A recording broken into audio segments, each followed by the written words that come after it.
Round 1. Fight!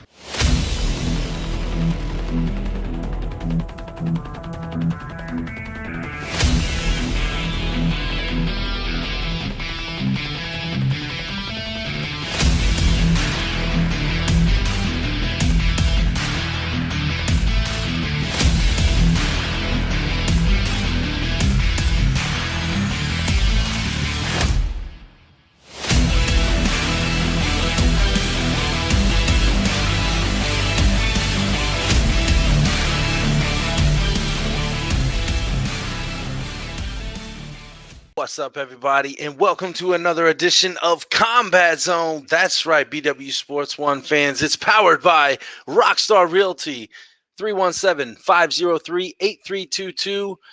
Talk to Shawn at Talk to Tucker today, 317-503-8322. Elite Performance, where the dream of elite fitness becomes a reality, 765-499-1005. Become elite at Elite Performance now, ElitePTIndy.com. Revved Up Tattoos, 317-537-2667. If you're looking for a new ink, new piercing, call my boy Todd at Revved Up Tattoos, 317-537-2667. And BaumBurgers Steak and Shake, located at 7960 US 31 South in Indianapolis, Indiana. BaumBurgers Steak and Shake. Today, folks, we got another special guest in the house, popping cherries at Combat Zone left and right here. The wonderful, beautiful, multi-talented Charisa Sigala. Thank you for joining DaLion at Combat Zone, dear. Thank you for having me on, and thank you for saying the name right.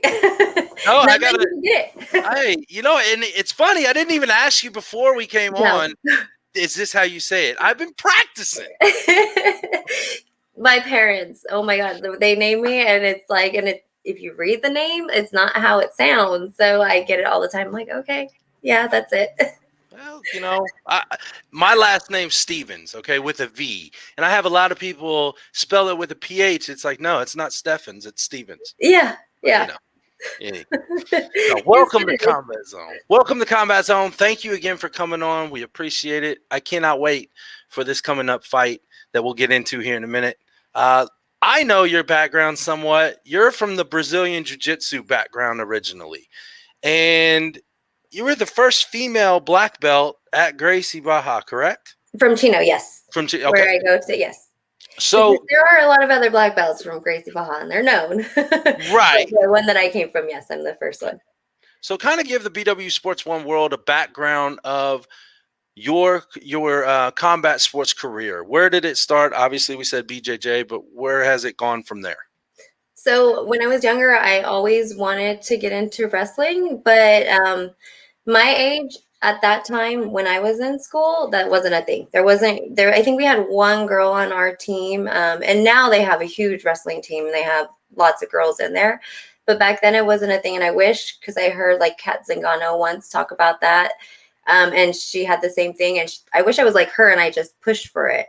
So when I got older, after having my my first daughter, she did a little bit of Taekwondo, wanted to get her into that, and I always wanted to get into something else because Taekwondo, I was never big on kicking. Back then, I did it because I always loved combat sports, and eventually I found Jiu-Jitsu.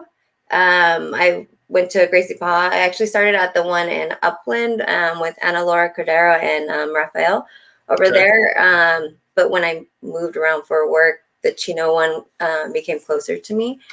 And from there, we would watch UFC fights all the time with the other fellow jiu-jitsu teammates that I had. And I just I want to do that. I've always wanted to get in there, and I always was competitive in nature. When I was younger, I was in sports, and my whole thing was if you do one, you compete. You always want to test out what you've learned and see if you're actually doing well.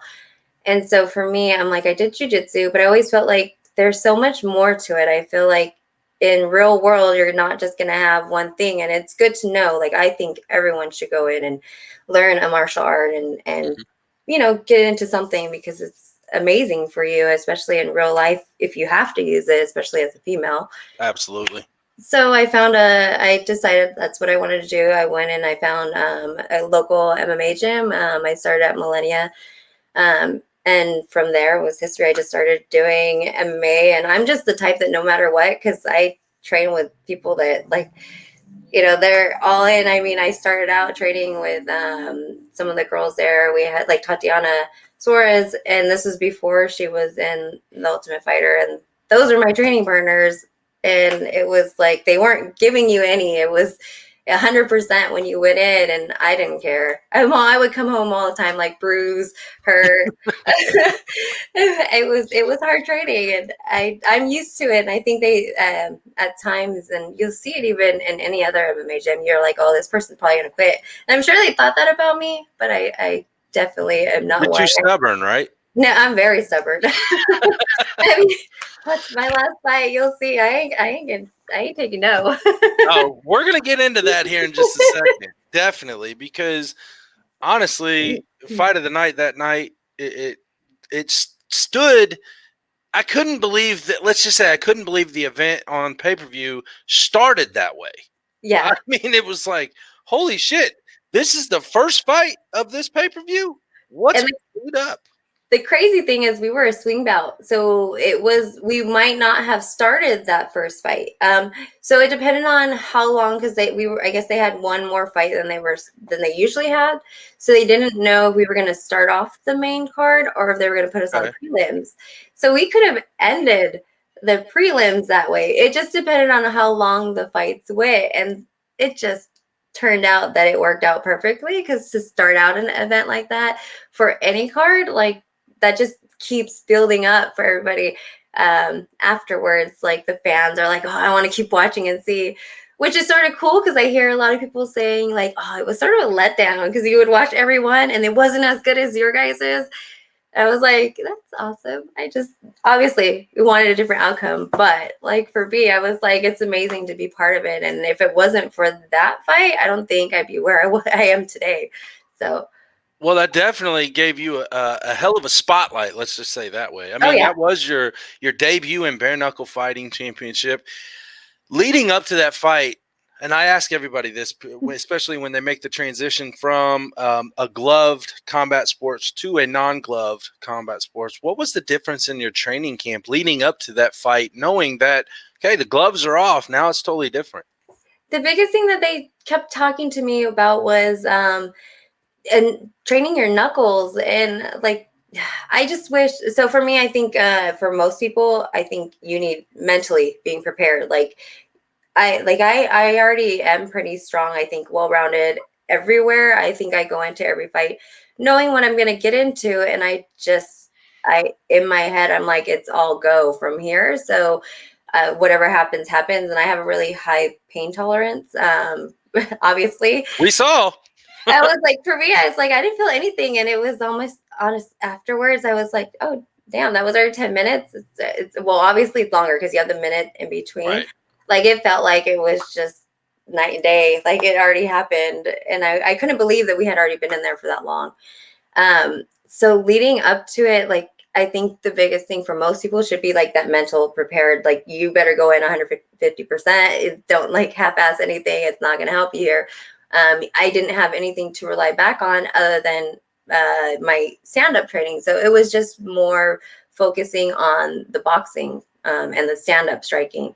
And I was doing it still with my MMA coach, and then my MMA gym. There was a boxing coach there too, but he wasn't around that much, and I was still more doing it with my MMA. And I think that's going to be the biggest difference for this next fight, is I made sure right after that one, I went to a boxing gym. Because I feel like even though it's still not the same, like you still, a lot of the foundation that you're going to need is going to be that boxing or that cleaner striking foundation. Right. Because you don't have anything, you can't rely on going back. Yeah, you can clinch, but you have to be able to get into the clinch, and you have to be able to understand how to break their reaches and how to angle off.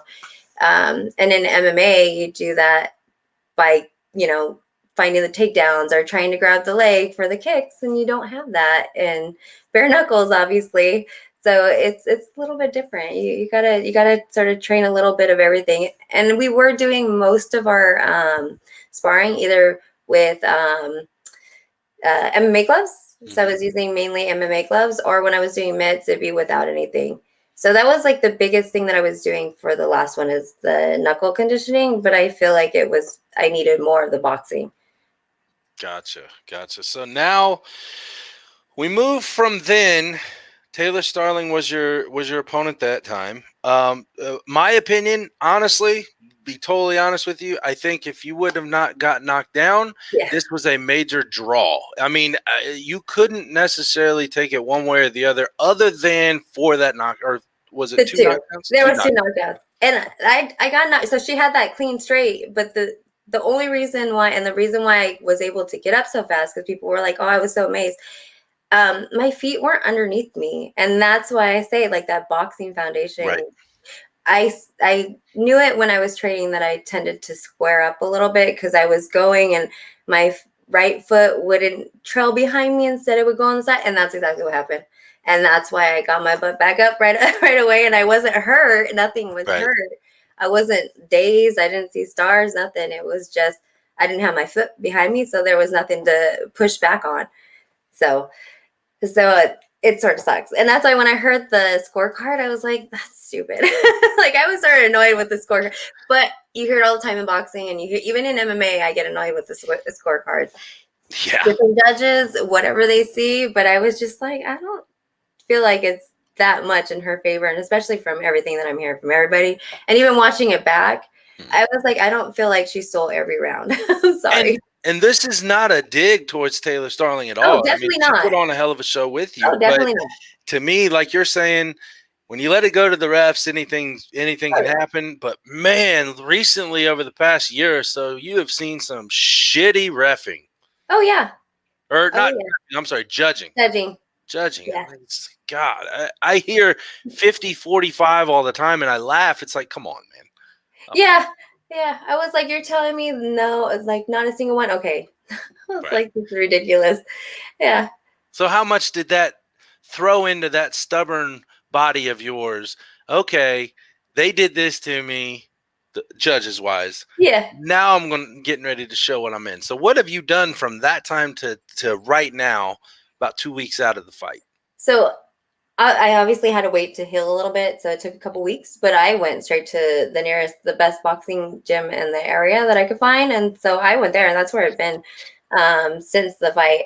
It started hurt with the right my right hand because I was still going even though it wasn't 100% healed, so it took a little bit longer to heal. But that's where that stubbornness came back out, wasn't it?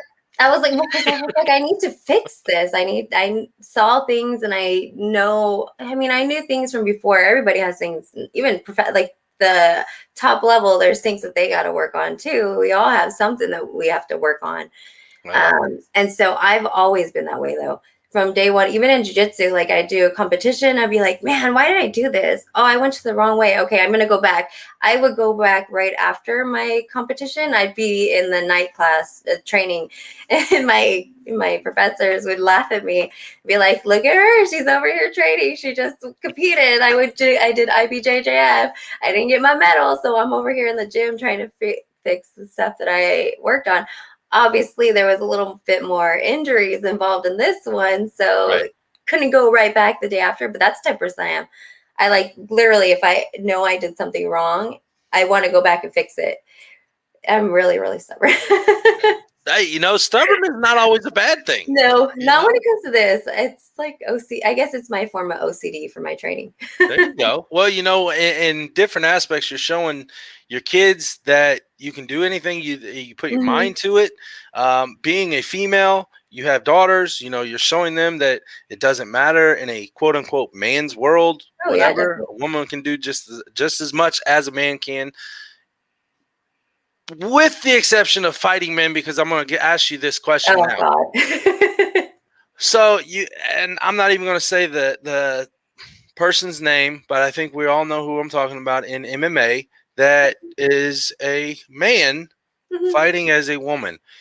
If an organization came to you and said, hey, we have this fight for you. A, would you take it? And B, where would you tell them to shove it?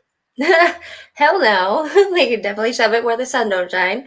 And on top of that, I'm a kinesiology student. That's what I major in. I'm actually getting my bachelor's right now. I'm hoping to get into athletic training and eventually into med school.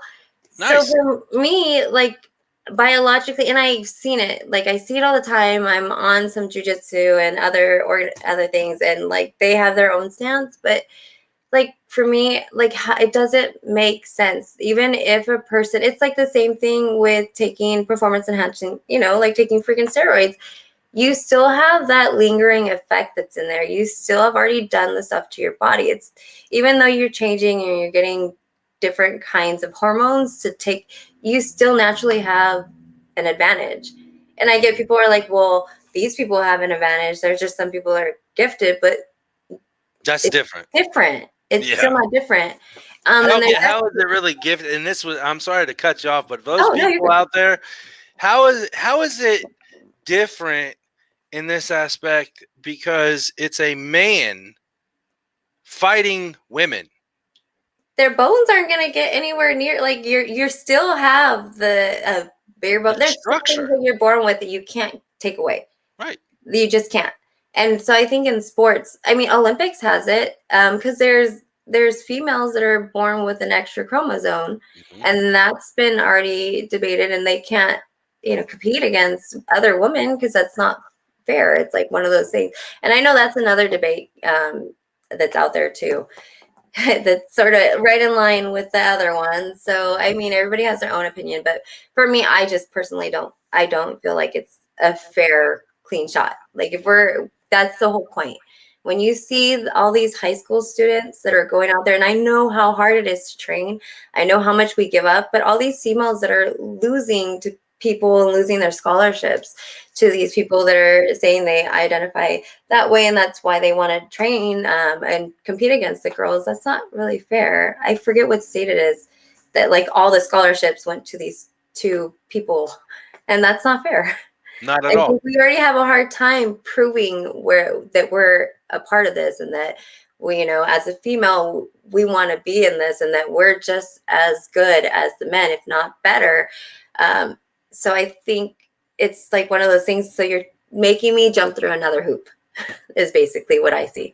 I absolutely agree with you, dear. I mean, you said it better than I was going to say it. Thank you for saying it, because I just slipped on my words and said something that probably somebody would have been offended by. So thank you for helping me out on that. It's okay. I'm sure somebody is still going to get mad at me, but that's just my personal opinion. You can have your own opinion. That's my opinion. So when it comes to me, it's not gonna happen.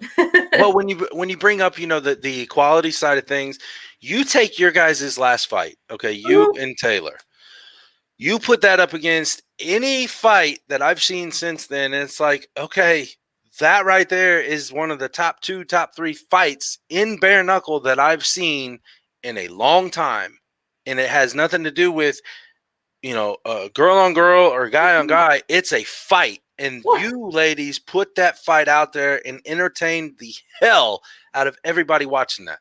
Oh yeah. I think I really think that as even teammates, I don't think they thought that that's the type of person I was, but I've always been that way. And I think when it comes to just straight boxing, that makes it a little bit easier for me to show. When I first started MMA, that was the one thing that a couple of my coaches would point out is you're a little bit of a brawler. I'm like, yeah. And I'm like, get in there, and you're already in there and punching. I'm gonna stand, I'm gonna punch. I want to be the one that's still standing, right? Well, it's about proving your ground and holding it and just staying there. That's my mentality, and that's how I went into this fight. I was like, I want to win. I know she wanted to win. So I think that we were both in that state of mind. Mm-hmm. And I think she was very similar to me in her way of thinking. We both signed up. We want to fuck each other up. That's it. You ain't going to leave unless you're bloody and cut up. Well, that was me. I was because that's what I was thinking.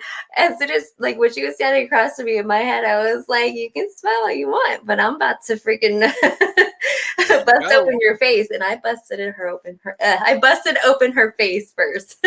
See, I got you flustered. I was like, I didn't start getting cut till round 3. And one of the things in that fight that I made sure I didn't make aware of is the cut under my eye kept pushing blood into my eye. And so it was hard for me to see. But you never say that during a fight, do you? No, I was told that somebody, I forget which guy's fight it was, he asked to wipe his eye because the blood was going in his eye, and they cut the fight. Yeah. And I had already known because in reading the rules, it said that if the blood was going down and obstructing your vision, that they would cut it. So I was like, I'm not saying anything. I'm not even going to show like it's happening. I'm going to keep throwing. But I was like, man, that's why this many punches were missing. But I was still landing too. So I was like, well, that's what I was taught. I was like, you give 5 and you might hit 2, but at least you freaking threw. Because I think when they told me how many punches were thrown, I didn't think that many were thrown. I honestly felt like I wasn't punching that much. Oh, you racked the punch count. I was almost at 300. I was like, oh, really? I was surprised. So taking that experience a couple months ago into the debut fight of Pearl Gonzalez in Bare Knuckle Fighting Championship, just what, a week and a half away? Yeah, 16 days. Yeah. So how are you feeling? What are you looking into on this fight? What's the training camp different like? I know obviously the boxing more so now, but what all have you changed up from the previous fight to this fight, and what are you looking forward to in this fight? Well, I really watched. I mean, I watch all my fights, but I really watched, and I saw a lot of things that I really needed to fix. And like the biggest thing is the foundation of the footwork, because I mean, I know my volume's there. So I knew that that's gonna not be an issue. It's more, and I didn't feel tired. And part of that could have been like the huge adrenaline, the fact that the rounds were only 2 minutes. Part of the time I didn't even remember. I remember going to the corner, but I don't remember going to the corner. I just remember fighting. Hope no doctors listening to this. But it wasn't. It was the adrenaline. It wasn't concussion. It was literally. It's just how it is when you're in a fight. Like, I tune everything out. Yep. And so for me, it's just same things that I knew I needed to fix, and just going and really taking on that boxing. And there's a lot more video out there on her, and I know she's not that much of. I know she's got stand up because she was Golden Gloves, I think a district winner in Illinois when she was younger. So she knew how to throw, but I feel like she's going to be a lot more technical and not as wild. So I'm expecting a lot of different things from this fight, and I just in my mind I just feel like whatever way it goes, I'll be ready, because I feel like I've already been through a 10-minute war with somebody. I stood in the pocket. I swung, we freaking threw till we were done. Like, that was it. We weren't going to stop. So I have that experience on top of all the other boxing training that I've been doing. It's just been trying to continue to grow and get better at the punches that I already knew that I'm good at, and then fixing the things that I need to work on, those little things that we can fix in the amount of time period that we knew we had. Because originally we were supposed to fight in May. Like I was booked with her since she got her debut. We just couldn't say anything. So now that it's finally out there and it's in June, it's like I've known for a while, and she's known for a while. So she has her film on me that I'm sure she's watching. So I'm ready. Well, I was ready to fight in May. I know I can't wait for this fight, because I'm ready to have you show the world another battle like you just went through. Yeah. Now, hopefully, the difference in this one being is your arm will be raised at the end of the fight as the victor. And again, I'm looking forward to getting that post-fight victory talk with you after the fights. Oh, I'd love to. Yeah. Yeah, that's exactly the plan. I mean, that's what I trained for. Well, that's exactly what I'm training to do. So I feel like my experience, and then just, I mean, I know people don't see her as a striker, but when I saw her fight in UFC, I was like, oh, she's got decent hands. Like, she throws, but I feel like seeing what I did and just the reaction that I got, and just what I seen people saying, even in like, not on my page, just on the other pages, like it basically put back onto the belief that I knew that I had striking in me. And, you know, for me, I watch it and I'm like always pushing myself down, like, oh, that's bad. That's bad. You know, you don't look as good of a striker as you are. But when I see other people comment like, oh, she's got good hands, like, okay, so I'm not as bad as like in my head. Cause you know, we always put us as athletes always put us on a different level than we actually are. Cause we always want perfection. That's just what we aim for. So when I see other people and even like catching the eye of like Tyson Fury, who wrote something, who saw it, where they made an article about it, I'm like, okay, so, you know, I'm definitely where I wanted to be, and now it's just getting to another level. And I'm gonna show that at this next one. I'm definitely gonna show what I've been learning, and I think people will be happy to see where it's gone. And I definitely hope it goes the way that's in my head, but at the end of the day, I feel like my hand's gonna be raised. Well, we all know a fight is a fight and anything can happen, but I'm definitely on your side in this one, dear. I want to see that hand raised. Now, really quick, before we let you go and give you your sponsor shout outs and all that, I like to do something called Rapid Knockout. It's 5 questions, has absolutely 0 to do with the fight realm. Are you ready? Sure. First one, favorite food? Oh, I love sweets. I love dessert. Wow. My favorite. I have a sweet tooth. My favorite thing is we have a place called Portos over here in California. It's a Cuban bakery, and they have it's similar to, I don't know if you ever had tres leches cake, but it's milk and berries. So it's like a lighter cake. Tres leches is a 3 milk cake, so it's really sweet. See, I'm not really a cake eater. I'll take a good cherry pie over a cake any day. I don't like pies that much unless it's like banana cream pie. I can do that too. Yeah, that one's good. Cheesecake. Obviously, I don't miss many meals, okay? Especially when it's a good dessert. You'd be surprised how many sweets I eat. Some people are always like, you can stay that thin and eat that. Yes. So, do you have like a personal sauna in your house? No, but I am in California. It's always hot. So summertime, you tend to not have to worry. And the fact that usually I fight at 115, and for BKFC, they only have the 125. It doesn't make it that hard. What do you usually walking at? I usually walk around 130. Oh, yeah, you're fine. So I was like, okay, have a dessert for me.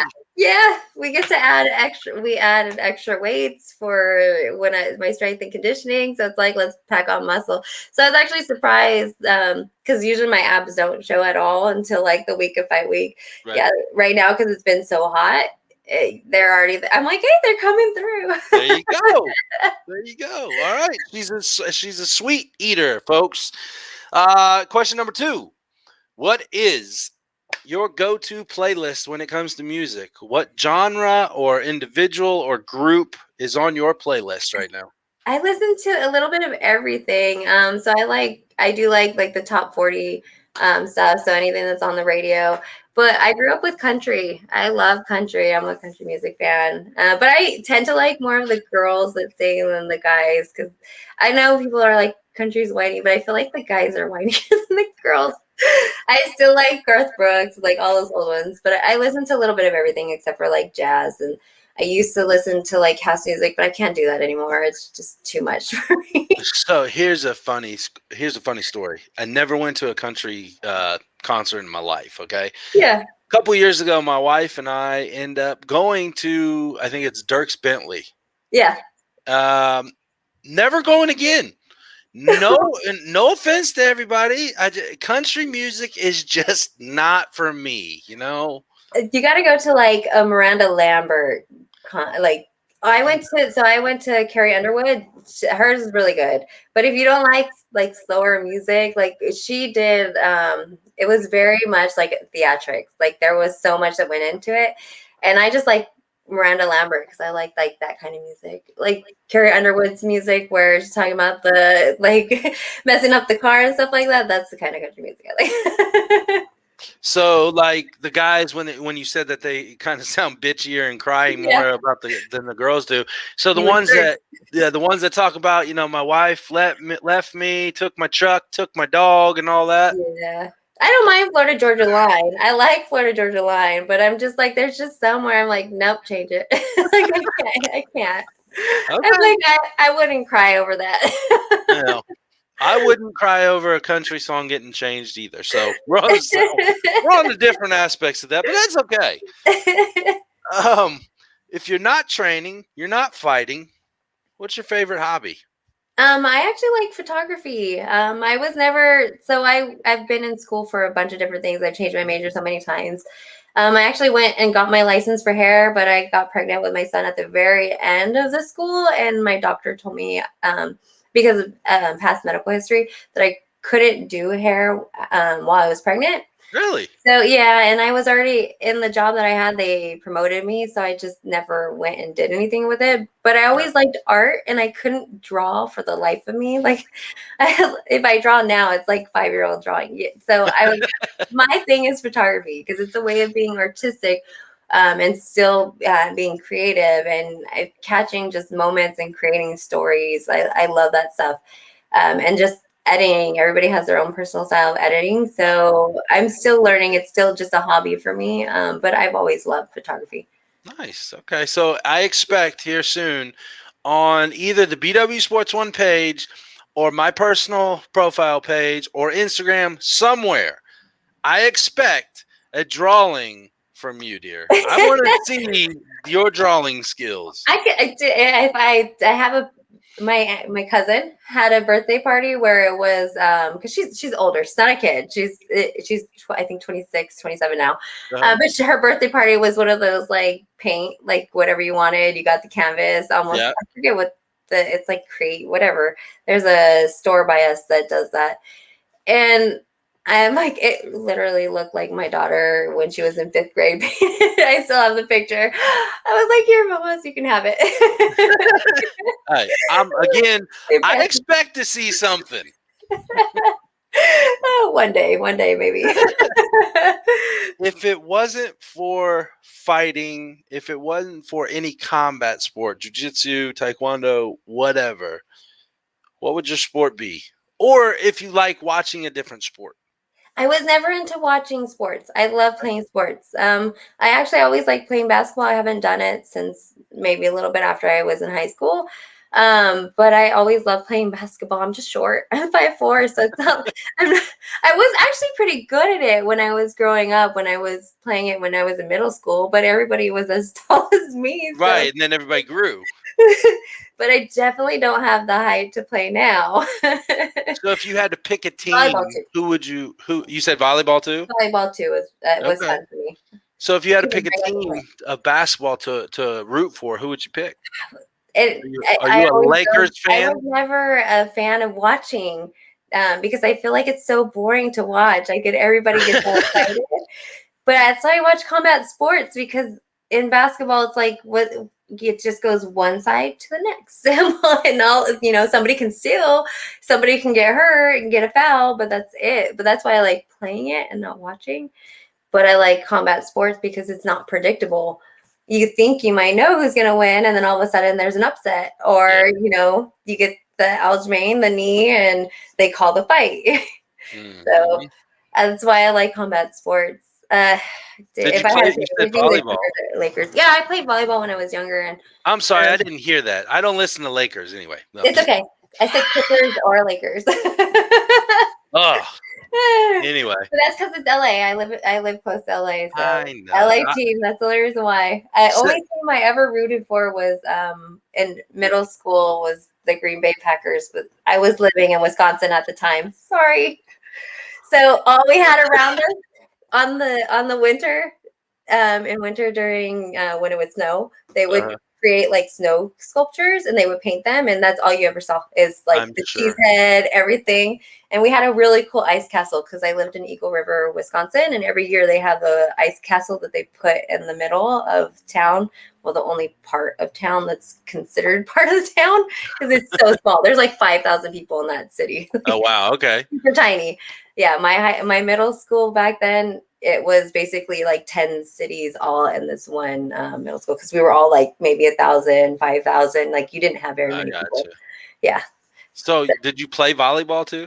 I did when I was in middle school. I played, and I liked it.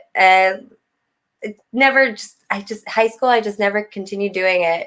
I didn't get the overhand throws until I was out of high school when my oldest daughter started doing volleyball in her high school.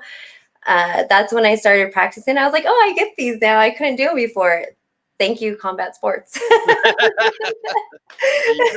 I always had a freaking serve underhand because I could never get the overhand right. And now that I know how to throw punches, the overhands come easy. Yeah, yes, they do. Fifth and final one. Whether it be in the sporting aspect or the personal side of things, growing up, who was your role model?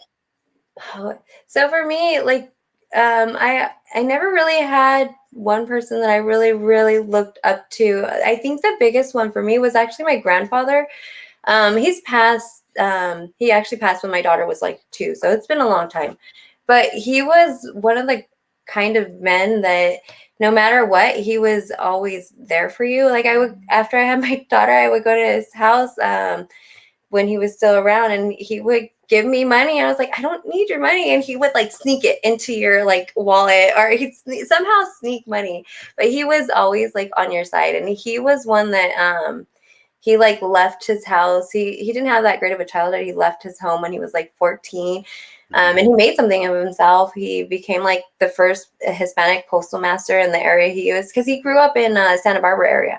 And when he grew up, it was very segregated. That's actually why I learned Spanish from school and not from my family, because him and his wife, my grandmother, wouldn't teach my aunts and uncles Spanish because of how they grew up. Gotcha.